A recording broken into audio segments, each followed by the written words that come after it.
제가 하나님 말씀 봉독해 드리겠습니다. 마가복음 1장 14절에서 20절까지의 말씀입니다. 요한이 잡힌 후 예수께서 갈릴리에 오셔서 하나님의 복음을 전파하여 이르시되 때가 찼고 하나님의 나라가 가까이 왔으니 회개하고 복음을 믿으라 하시더라. 갈릴리 해변으로 지나가시다가 시몬과 그의 형제 안드레가 바다에 금을 던지는 것을 보시니 그들은 어부라. 예수께서 이르시되 나를 따라오라. 내가 너희로 사람을 낚는 어부가 되게 하리라 하시니 곧 그물을 버려두고 따르니라. 조금 더 가시다가 세베대의 아들 야고보와 그 형제 요한을 보시니 그들도 배에 있어 그물을 깁는데 곧 부르시니 그 아버지 세베대를 품꾼들과 함께 배에 버려두고 예수를 따라가니라. 아멘. 오늘 이 아침에도 하나님의 크고 놀라운 은혜와 사랑이 우리 가운데 충만하게 임하기를 바랍니다. 우리 옆 사람과 서로 인사 나누겠습니다. 하나님은 살아계십니다. 하나님은 살아계십니다. 아멘. 우리 한 번 더 인사 나눕니다. 우리 주님 반드시 다시 오십니다. 우리 주님 반드시 다시 오십니다. 아멘. 참으로 오랜만에 이렇게 얼굴을 보고 또 이렇게 예배드리니까 너무나 좋습니다. 특별히 이 사순절 절기를 통해서 우리가 함께 이렇게 대면 예배를 드리게 되는데 이 기간 우리가 더욱더 말씀에 좀 집중하고 또 하나님께 집중하면서 우리의 믿음을 지키고 또 우리의 삶 가운데 하나님 앞에 크고 놀라운 은혜를 받아 누릴 수 있기를 간절히 바랍니다. 여러분, 아무리 어렵고 힘들어도 우리가 늘 고백하는 것처럼 살아계신 하나님 그리고 반드시 다시 오실 예수님을 기억하면서 우리의 마음의 중심이 흔들리지 않기를 원합니다. 마귀가 틈을 탈 수 있는 여지를 주지 말고 우리가 어떻게 보면 영적으로 긴장해야 돼요. 그래서 긴장의 끈을 놓지 말고 우리가 더욱더 믿음의 삶에 최선을 다할 수 있기를 원합니다. 오늘 함께 나눌 말씀의 제목은 갈릴리 사역의 시작과 첫 네 제자의 소명입니다. 한번 따라서 하겠습니다. 갈릴리 사역의 시작과 첫 네 제자의 소명.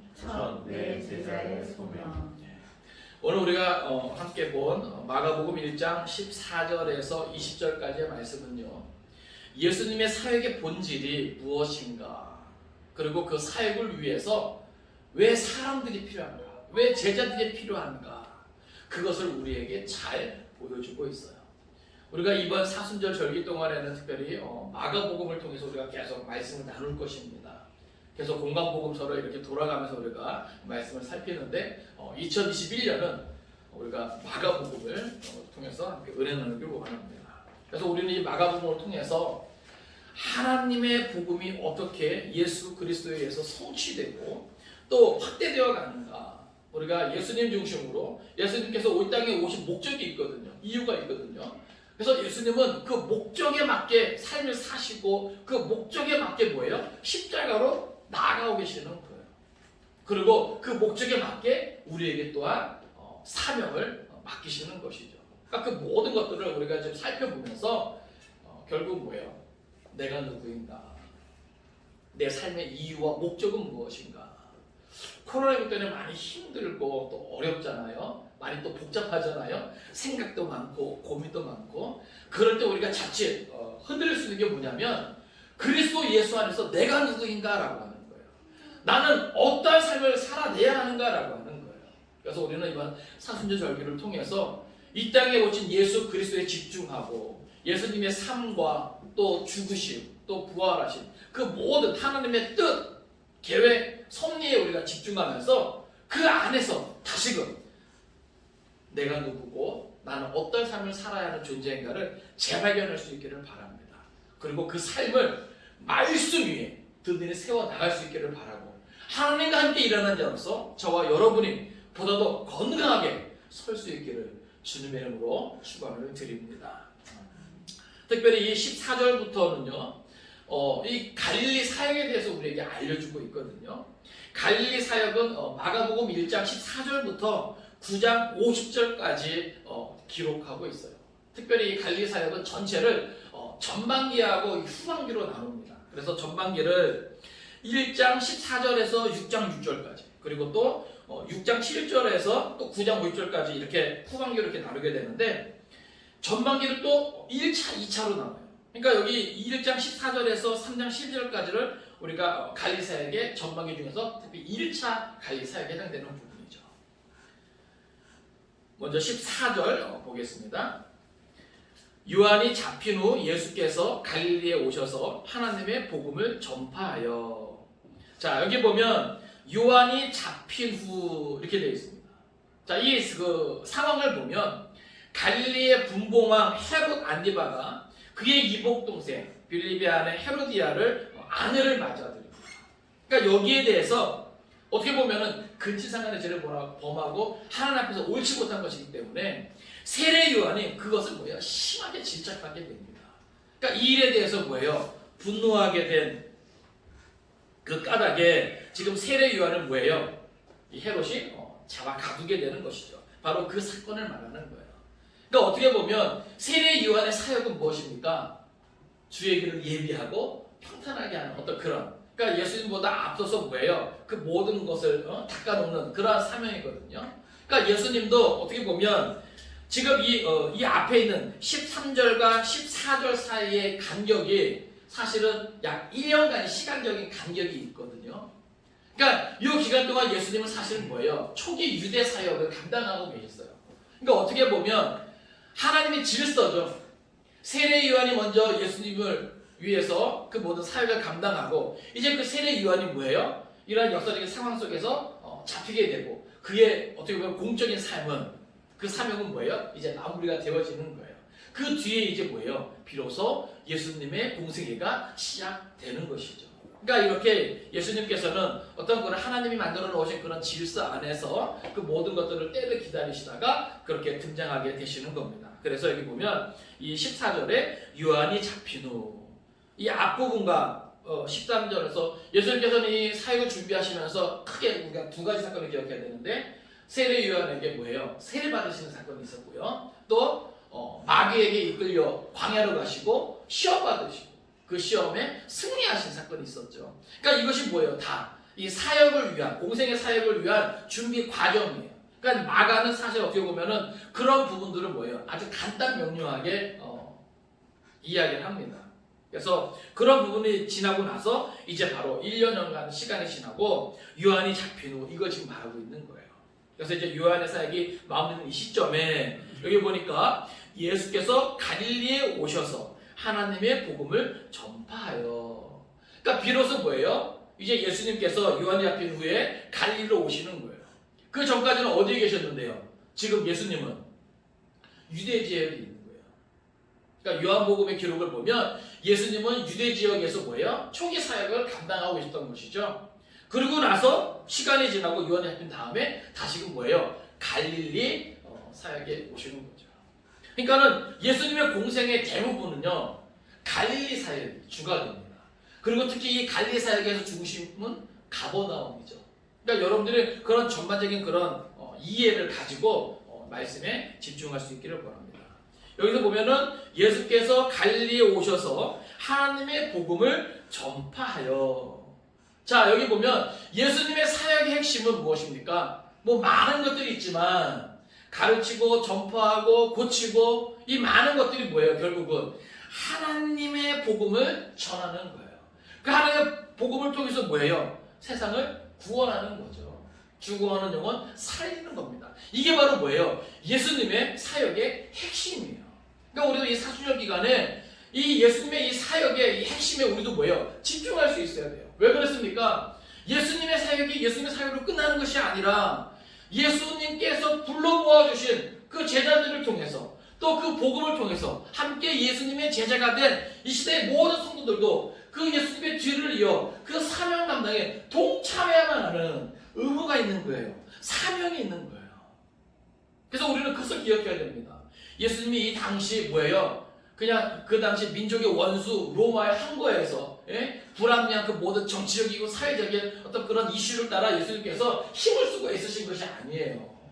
오직 예수님의 관심은 뭐예요? 하나님의 뜻, 하나님의 계획, 인류를 향한 그 구원을 향한 하나님의 뜻에 있었다는 것이죠.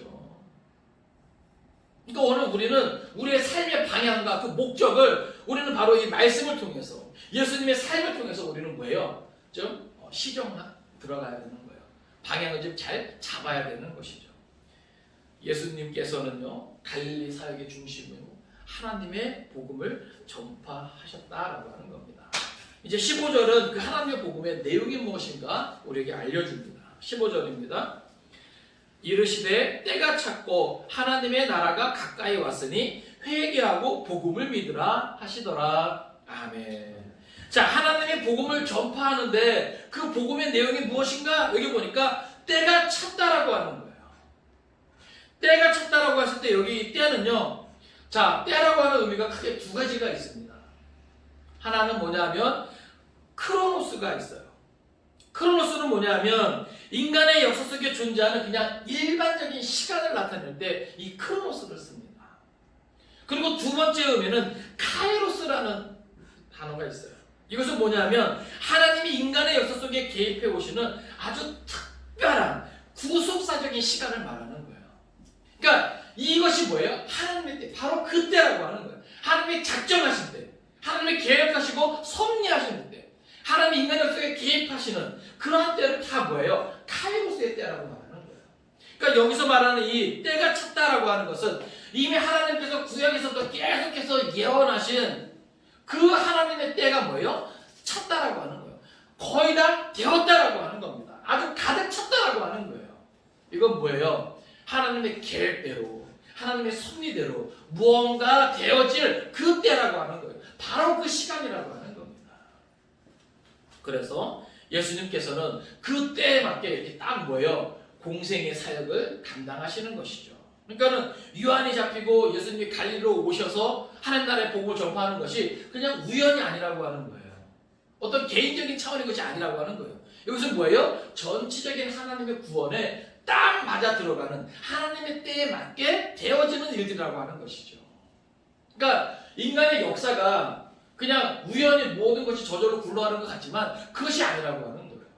우리가 늘 살아계신 하나님을 고백하고 인정하잖아요. 그것은 어떤 걸 의미하냐면 하나님 뭐예요? 이 세상을 만드시고 다스리시고 운행하신다는 것을 다 인정하는 거예요. 그러니까 역사의 뒤안길에서 누가 힘쓰고 누가 섭리하고 계신다? 하나님이 그렇게 하고 계신다는 거예요. 그러니까 하나님께서 뭐예요? 만물을 주관하신다. 인간의 생사를 주관하신다. 우주 전체 모든 것까지도 다 뭐예요? 하나님의 주권 안에 있다라고 하는 것을 인정하는 거예요. 그런 차원에서 뭐예요? 살아계신 하나님을 우리가 인정하는 거죠. 그래서 때가 찼고 이것은 그 모든 것을 운행하시고 다스리시는 섭리하시는 그 하나님의 특별한 시간 그 때가 찼고 자 거기에 대해서 보세요. 하나님의 나라가 가까이 왔으니 자 이제 뭐예요? 때가 찼고 하나님의 나라가 가까이 왔다. 여기서 이 나라라고 하는 것은 우리가 바실레아라고 하는 단어를 쓸 때 이것은 뭐예요? 통치라고 하는 개념이 있고 또 어떻게 보면 장소적인 어떤 그런 개념도 있는 거예요. 그러니까 실제 뭐예요? 하나님의 뜻이 이루어지는 그 통치에 뭐예요? 하나님의 나라 그것이 임하는 거예요. 그러니까 그 마음이 하나님의 통치를 받아들이면 각 사람의 마음이 뭐가 될 수 있는 거예요? 하나님의 나라가 될 수 있는 거예요. 가정이 하나님의 나라가 될 수도 있고 공동체가 하나님의 나라가 될 수도 있고 그러니까 어떻게 보면 하나님의 뜻을 받아들이고 하나님의 통치를 받아들이는 하나님의 주권을 받아들이는 그곳이 뭐예요? 곧 하나님의 나라가 되는 거예요. 그래서 때가 찼고 하나님의 나라가 가까이 왔으니 회개하고 복음을 믿으라. 여기 회개라고 하는 것은 무엇입니까? 이건 여기 특별히 회개라고 하는 것과 믿으라고 하는 것은 현지형을 쓰고 있거든요. 여기서 뭐냐면 이례적인 사건으로 끝나면 안 된다라고 하는 거예요. 그러니까 우리는 뭐예요? 계속해서 뭐 할 수 있어야 되고 회개할 수 있어야 되고 계속해서 뭐 할 수 있어야 되고 믿을 수 있어야 된다는 거예요. 무엇을 믿어요? 복음을 믿을 수 있어야 된다는 거예요. 복음이 무엇입니까? 죽을 수밖에 없는 망할 수밖에 없는 우리 인생을 그리스도 예수 안에서 하나님께서 뭐예요? 구원하기를 원하신다라고 하는 복된 소식, 기쁜 소식을 우리가 복음이라고 하잖아요.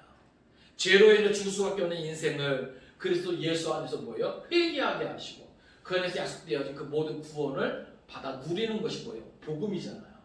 그러니까는 여기 보면 이제 그 모든 것이 때가 차가고 그 다음에 하나님과 가까웠기 때문에 반드시 필요한 것은 뭐냐면 회개가 필요한 것이고, 그리고 회개하고 끝나는 것이 아니에요. 적극적으로 뭐가 필요하냐면은 복음을 믿는 것이 필요하다라고 하는 겁니다. 복음을 믿는 것이 필요하는 거예요. 이것을 아까 현주행이라고 그랬죠. 계속해서 회개하고 계속해서 복음을 믿는. 그러니까 우리는 뭐예요? 해가 거듭하면 할수록 뭐예요? 계속해서 회개하고 계속해서 믿을 수 있어야 되는 거예요.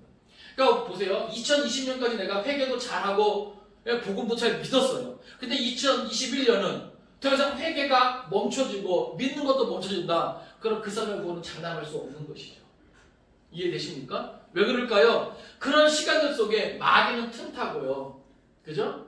우리의 믿음을 뭐예요? 빼앗아가는 거예요. 우리의 마음의 중심을 빼앗아가는 거예요. 그렇기 때문에 성경은 계속해서 뭐예요? 영적인 전쟁에 대해서 영적 긴장감을 가지고 언제나 뭐예요? 하나님께 우리를 집중할 수 있도록 그것을 요구하는 것이죠. 그래서 회개하고 복음을 믿는 일이 오늘 저와 여러분에게 계속 되어질 수 있기를 주님의 이름으로 축원을 드립니다. 그러니까 보세요, 이게 영적인 어떤 안이랑, 그러니까 요한계시록 말씀도요. 지금 그 소아시아 일곱 교회 그 전해지는 그런 메시지도 가만히 보세요. 교회마다 여러 가지 상황들이 있고 특징들이 있잖아요. 근데 사실 그것이 뭐예요? 다 한 교회에 나타날 수 있는 그런 모습일 수도 있고 다양하게 나타날 수 있는 모습일 수도 있는 거거든요. 그러니까 계속해서 뭐예요? 강조하는 게 귀 있는 자는 성령의 교회들에서 말씀을 들을지어다 그러잖아요. 그건 뭐냐면 모든 교회들이 나타날 수 있는 그런 현상들이라고 하는 거예요. 일들이라고 하는 겁니다. 그런 것은 뭐예요? 예수님은 철저히 말씀하시죠. 책망하고 회개하고 돌이키라고 하는 거예요. 왜 그랬습니까? 예수님의 마음은요, 그 누구도 망하기를 원치 않아요. 네?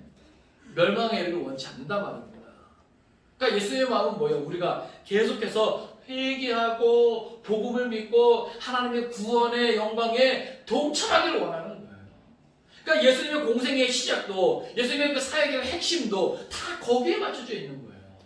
그러니까 예수님은 그것 때문에 뭐예요? 이러한 사역을 감당하시는 것이죠. 다시 말해서 오늘 우리의 삶도 다양한 삶의 환경 속에 있지만 우리의 삶도 사실 뭐예요? 예수님과 더불어서 하나님 앞에서 이러한 삶이 우리에게 있어야 되는 거예요. 무엇입니까? 영혼 구원을 위해서. 돈도 뭐예요? 영혼 구원을 위해서. 공부도 영혼 구원을 위해서. 결국 뭐예요? 내가 만나게 되는 모든 사람들에게 입술을 통해서 내 삶의 모습을 통해서 뭘 전해야 되는 거예요? 회개하고 복음을 믿을 수 있도록 내가 전하고 보여주고 그들을 섬기고 이런 부분들이 뭐예요? 필요한 것이죠. 그러니까 예수님의 삶을 가만히 보세요. 우리가 계속 그 집중할 것인데 가만히 보세요. 그러니까 예수님은 그것 때문에 뭐예요? 아프고 병든 자들을 뭐예요? 고치는 거예요. 기적과 이사를 행하시는 겁니다. 그들을 불쌍히 여기고 긍휼히 여기시는 거예요. 결국 뭐예요? 그들이 회개하고 복음을 믿을 수 있도록 예수님은 뭐예요? 계속해서 그들 앞에서 그렇게 사역을 감당하시는 것이죠. 때가 찼고 하나님 나라 가까웠으니 회개하고 복음을 믿으라. 이것이 뭐예요? 하나님의 복음의 내용이 되는 겁니다. 16절입니다. 갈릴리 해변으로 지나가시다가 시몬과 그 형제 안드레가 바다에 금을 던지는 것을 보시니 그들은 어부라. 아멘.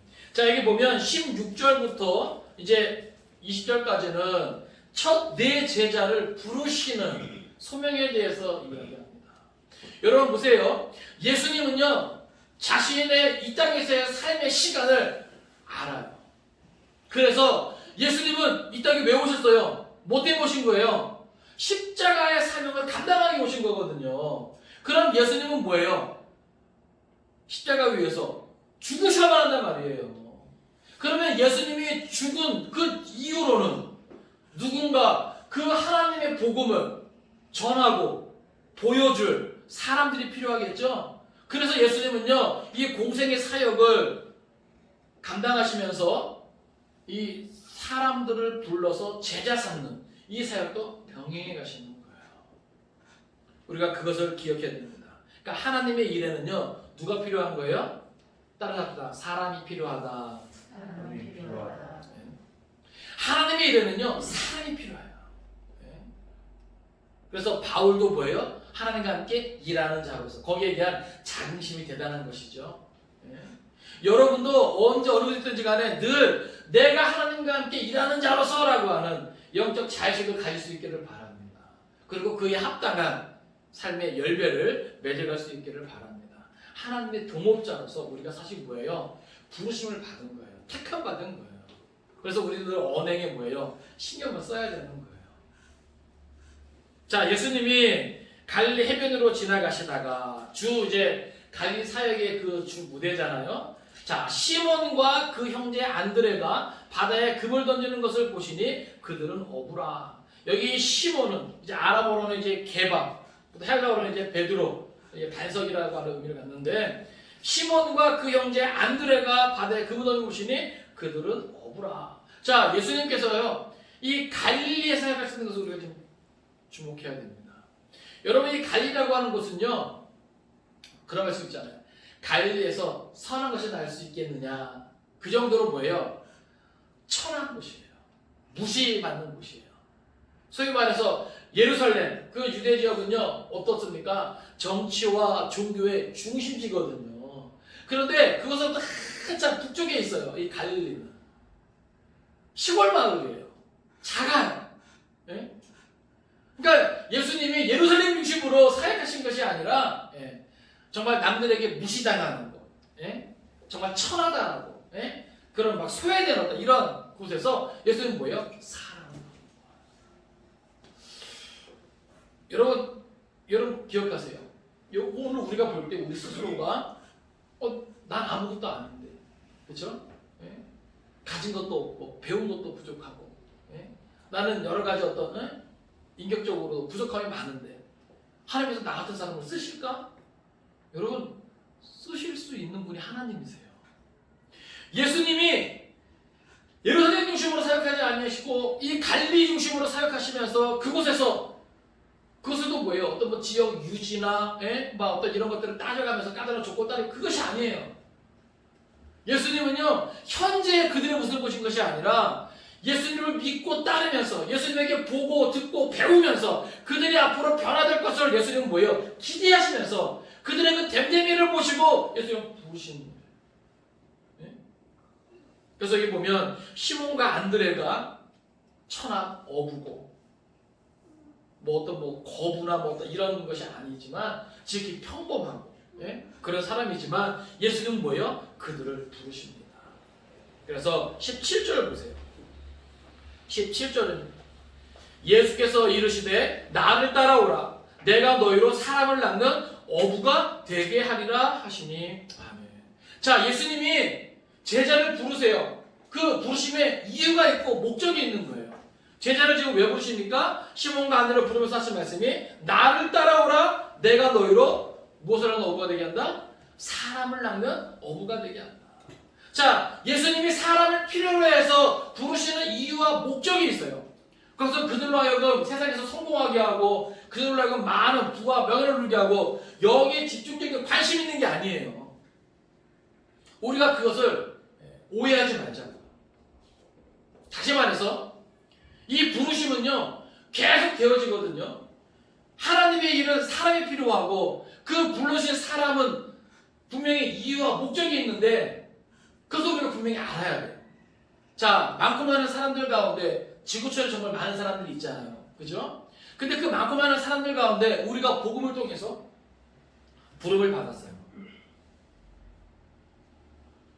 그러면 무엇 때문에 부르심을 받았는가 우리가 기억할 수 있어야 됩니다. 오늘 성경에 보면 무엇 때문에요? 내가 너희로 사람을 낳는 어부가 되게 하리라. 여러분 사람을 낳는 어부가 되게 하라 이건 뭐예요? 다시 말해서 생명을 살리는 사람. 따라서 생명을 살리는 사람.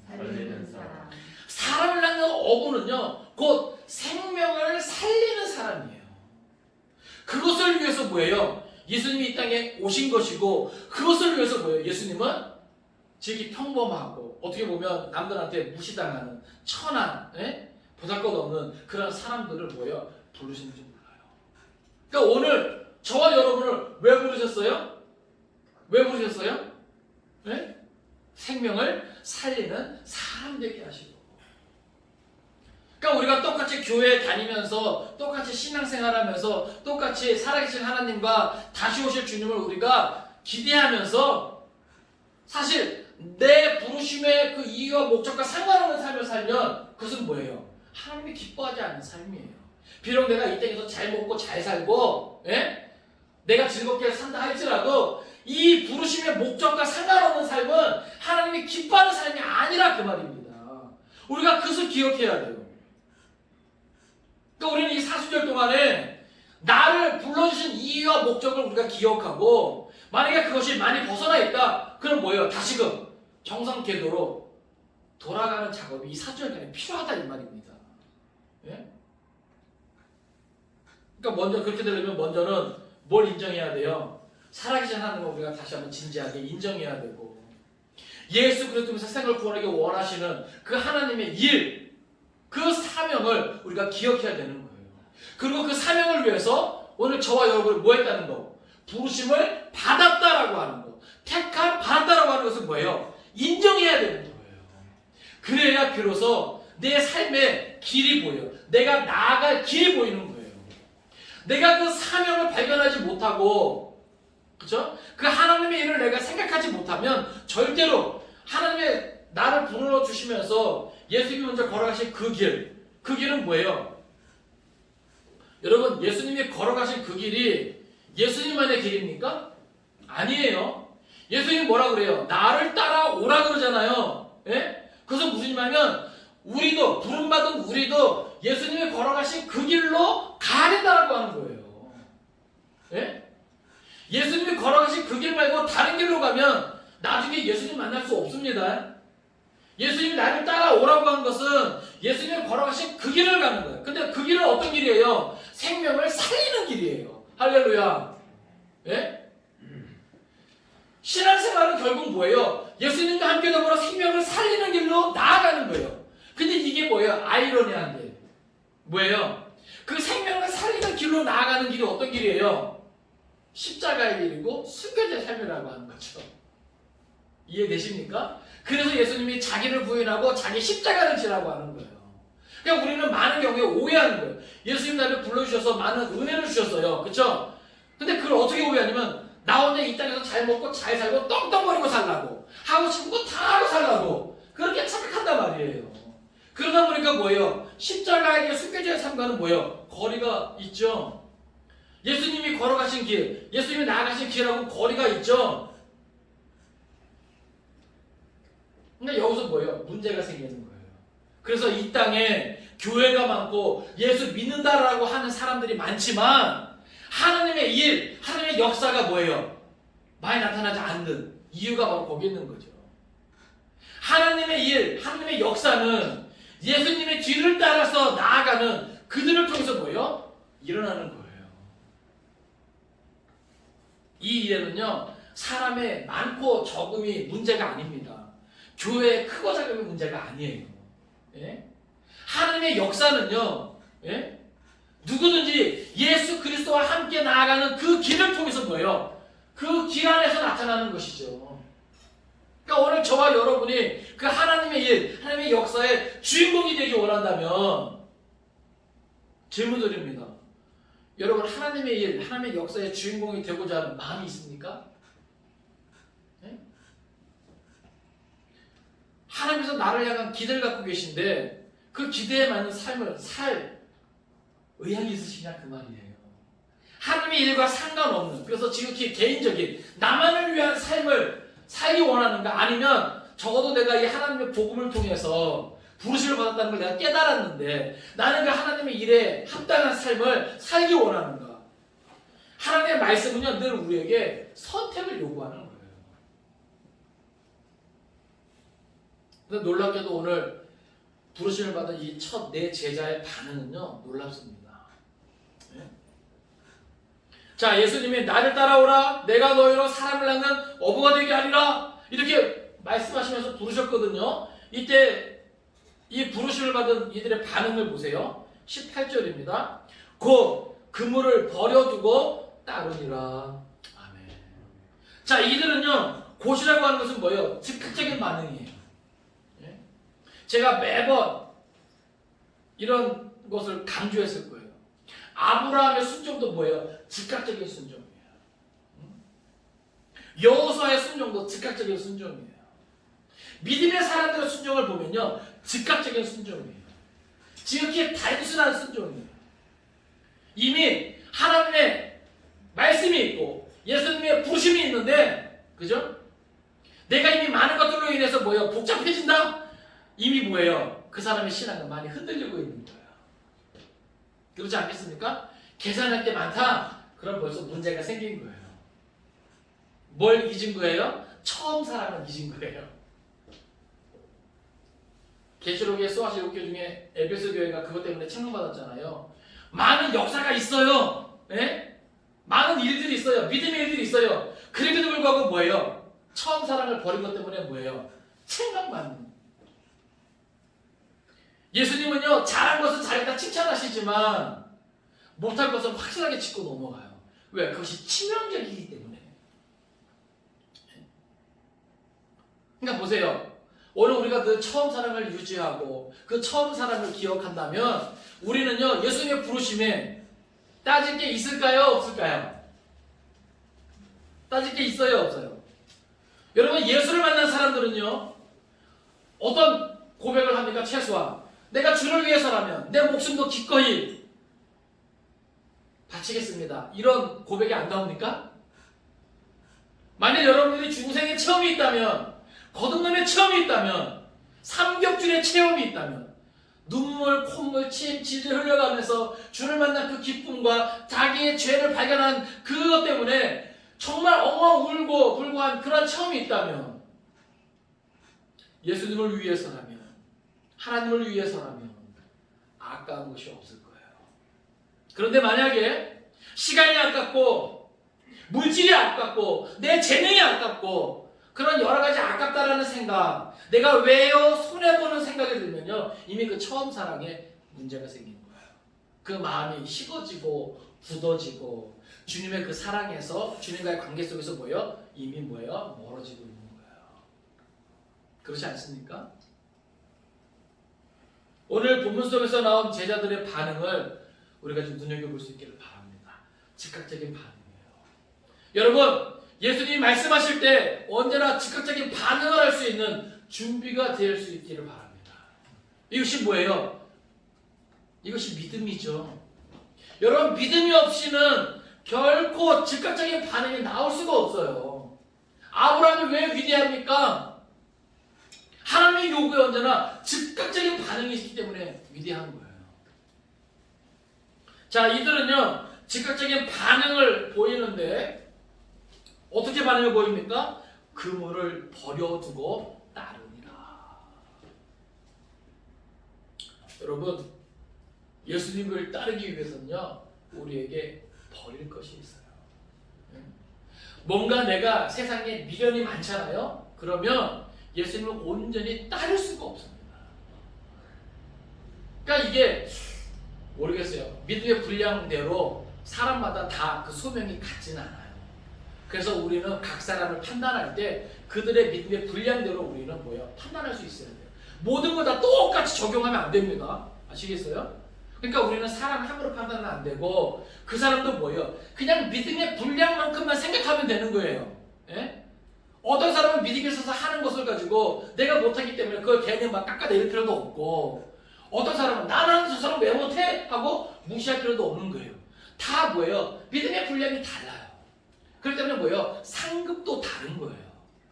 중요한 것은 하나님은 뭐예요? 각 사람과 1대1 관계 속에서 다 콜링하거든요.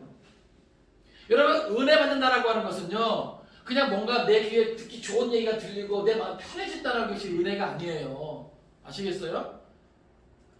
하나님께서 뭐예요? 내게 말씀하여 주시고, 그렇죠? 나는 뭐예요?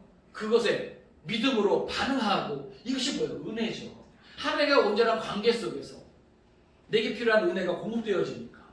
근데 그런 관계가 되지 않아요. 하나님이 뭐예요? 내게 말씀하신 게 무엇인지 내가 느끼지 못하고 성경을 읽어도 말씀을 들어도 아무런 감흥이 없거나 그에 대해서 내가 믿음으로 반응한 것이 없다면 그건 뭐예요?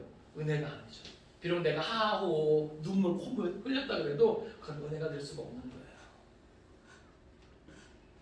그러니까 오늘 우리가 이 부르심에 반응하고 있는 그물을 버려두고 따르니라 이들이 어떻게 예수님을 따라갔는지 우리가 생각하고 내가 무엇을 버리고 따라갈 수 있겠는가? 예? 나는 과연 버릴 수 있겠는가? 여러분이 어부에서 그물은 어떤 의미입니까? 그의 삶에 예? 모든 것을 예? 채울 수 있는 그런 도구가 아니겠어요? 그런 방법이 아니겠습니까? 그러니까 어떻게 보면 참 이 부르심이라는 것이 어려워요. 그에 반응하는 것이 어려워요. 근데 성경은 우리에게 그것을 보여줘요. 19절입니다. 조금 더 가시다가 세베대의 아들 야고보와 그 형제 요한을 보시니 그들도 배에 있어 그물을 깁는데 20절 곧 부르시니 그 아버지 세베대를 품꾼들과 함께 배에 버려두고 예수를 따라가니라. 아멘. 자, 이제 예수님께서 베드로와 그러니까 시몬과 안드레를 부르시고 조금 더 가시다가 이제 야고보와 요한을 부르시는 거예요. 근데 이 야고보와 요한도 부르심을 받을 때 여기 보니까 그들이 놀고 있을 때 부르심을 받는 것이 아닙니다. 이들은 지금 뭐 하고 있어요? 배에 있어 그물을 깁는데 여러분 그물을 깁는다는 것은 어떤 의미예요? 그 그물을 다 깁고 나면 뭐 하는 거예요? 그 그물을 던질 거라는. 이거 무슨 말이냐면 자기 나름대로 뭐예요? 계획이 있고 그것을 뭐예요? 준비하고 있는 거예요. 그죠? 열심히 지금 성실하게 지금 내일을 위해서 뭐예요? 준비하는 거예요. 다음을 위해서 준비하는 거예요. 다 계획이 있는 거예요. 그런데 보세요. 예수님이 부릅니다. 2절 보니까 곧 부르시니. 그렇게 자기들의 삶을 위해서 열심히 수고하고 준비하는 그들을 부르셔요. 근데 이들은요. 그 아버지 세베대를 품꾼들과 함께 배에 버려두고 예수를 따라가니라.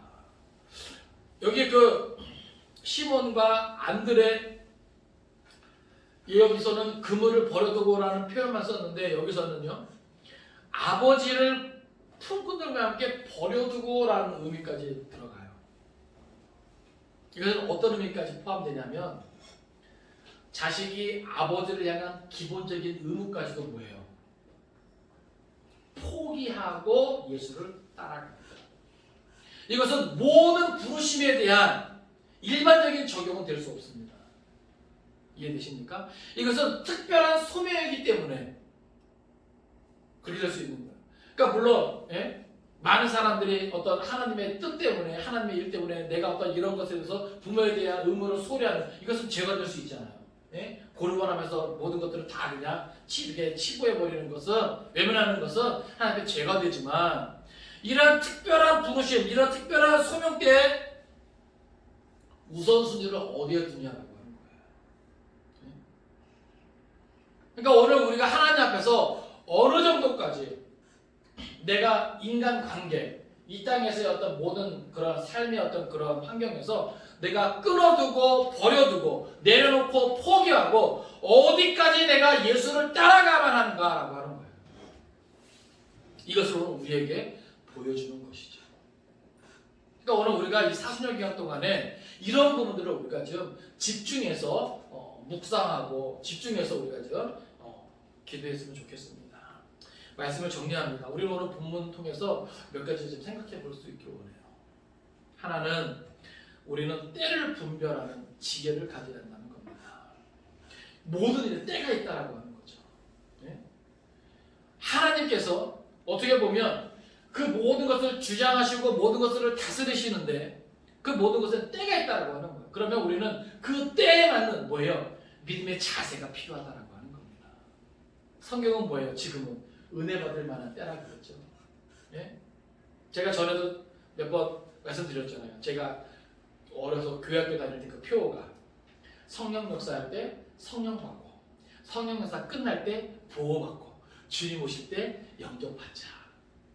그럼 보세요. 은혜 받을 때라고 하는 것은 뭐예요? 구원의 때라고 하는 거예요. 네? 그럼 뭐예요? 우리가 은혜 받을 때는 지금 이 은혜를 받아 누려야 되는 거죠. 이 때를 놓치면 안 되는 거죠. 왜요? 그 은혜가 끝날 때가 있다라고 하는 겁니다. 예? 그러니까 지금은 뭐예요? 이방인의 구원의 문이 뭐예요? 아직 열려 있는 때예요. 예? 그럼 오직 우리의 구원의 시간, 구원의 때가 뭐예요? 다 지나가기까지 오늘 우리는 뭐예요? 온전한 구원을 위해서 열심을 품고 믿음 생활하고 우리 주위에 우리 올해도 전도 대상자 품었잖아요. 그죠? 여러분 이 때가 그냥 영원히 존재하는 게 아니에요. 이 때는 뭐예요? 제한적이죠? 그죠? 적어도 뭐예요? 내가 숨이 끊어지면 하고 싶어도 못한다니까요. 내가 아끼고 사랑하는 사람을 위해서 예수 복음, 천국 복음을 전하는 거, 가르치는 거, 보여주는 거 적어도 내가 숨이 붙어있는 동안만 할 수 있는 거예요. 나만 그렇습니까? 내가 아끼고 사랑하는 사람들도 그 사람들도 뭐예요? 그 사람들이 살아있는 동안에만 들을 수 있고 볼 수 있는 거예요. 뭔가 회개할 수 있는 거란 말입니다. 그래서 오늘 우리는 우리에게 주어진 이 시간들이 어떤 때인가를 기억하고 지금은 은혜 받을 만한 때요. 구원의 때라고 하는 사실이에요. 이 때가 다 가기까지 우리는 뭐예요? 그래서 이 영혼구원의 긴박성을 지금 늘 생각할 수 있기를 원합니다. 이 때가 그냥 뭐예요? 막연하게 그냥 영원히 계속되는 게 아니에요. 네? 그래서 우리는 때를 분별하고 이 때에 맞는 그런 믿음의 삶을 가져야 되고요. 또 하나는 인생에서 가장 시급한 과제가 바로 회개하고 예수님을 믿는 일이라고 하는 사실이죠. 이때가 지나가면 뭐예요? 하고 싶어도 못해요. 네? 그러니까 오늘 우리는 뭐예요? 영혼구원을 위해서 기도하면서 또 우리가 살아가는 모든 날 동안 회개와 이 복음을 믿는 일이 뭐예요? 지속돼야 돼요. 지속돼야 돼요. 또 하나는 하나님의 최대 관심사가 뭐예요? 영혼 구원이다라고 하는 겁니다. 예수님의 공생의 핵심도 뭐예요? 영혼 구원을 위한 하나님 나라의 복음을 전하는 것이에요. 결국 하나님이요 우리에게 원하시는 것이 무엇일까요? 한 영혼이라도 더 구원하는 거예요. 우리를 통해서 우리 까닭이에요. 너만 잘 먹고 잘 살아라 이래서 우리에게 은혜 주시는 게 아니에요. 우리를 통해서 뭐예요? 한 영혼에도 더 구원하기 원하시는 것이 하나님의 뜻이고 하나님의 계획이라는 것이 사실이죠. 또 하나는 주님의 참 제자가 되기 위해서는 버려야 할 것이 있다고 하는 겁니다. 오늘 말씀에도 곧 그물을 버려두고 또 그 아버지 세배들을 품꾼들과 함께 배에 버려두고 우리의 믿음의 분량에 따라서 이것은 달라질 수 있어요. 그러나 적어도 우리는 내가 무엇을 버려야만 예수를 온전히 따를 수 있겠는가? 우리 자신의 삶을 돌아볼 수 있어야 되겠습니다. 이게 무슨 말이냐면 나의 삶 가운데 예수님의 부르심에 응답하기 위해서 걸림돌이 되는 것이 무엇인가? 우리는 그것을 알아야 돼요. 그러니까 거기에 대해서 내가 집중하고 그것을 뭐예요? 하나 둘씩 내가 버려둘 때 우리는 뭐예요? 예수님도 온전히 따라갈 수 있다는 것이죠. 바라고 원하기는 예수님이 이 땅에 오셔서 무엇을 중심으로 사역하고 계시는지 또 무엇 때문에 사람들을 부르시고 그들에게 요구하는 것이 무엇인지 이 부르심은 오늘날도 계속되어지는 것이죠. 주님 오시는 그날까지 이 부르심, 이 사명은요 계속되어지는 겁니다. 왜요? 하나님의 일을 계속해서 지금 진행 중이거든요. 그러나 뭐예요? 그때가 다 찰 때가 있다는 것이죠. 이 사순절 기간 동안 다시 한번 우리의 신앙을 말씀을 통해서 점검할 수 있기를 바라고 그 부르심에 합당한 믿음의 삶을 세워나갈 수 있는 저와 여러분 될 수 있기를 주님의 이름으로 축원을 드립니다. 기도하겠습니다. 살아계신 아버지 하나님, 사순절 첫 번째 주일 우리에게 말씀을 통해 깨닫게 하심을 감사드립니다. 예수님의 갈릴리 사역 시작과 또 첫 내자의 그 소명을 살펴보았습니다. 예수님께서 이 땅에 왜 오셨는지 또 왜 사람들을 필요로 하시는지 우리가 기억하기 원합니다. 그저 나만 잘 먹고 잘 살겠다는 그러한 세상에 속한 어리석은 생각에 머물러 있는 것이 아니라 그 부르심의 목적과 이유를 깨닫게 하여 주옵시고 예수님을 온전히 따르기 위해서 무엇을 버려야만 하는가를 우리가 생각할 수 있는 귀한 시간 되게 하여 주시옵소서. 그래서 예수님이 걸어가신 그 길에 집중하고 예수님을 따라 우리도 그 길로 온전히 나아갈 수 있는 은혜가 있게 하여 주옵소서. 모든 것을 믿고 감사드리며 예수님의 이름으로 기도하옵나이다. 아멘.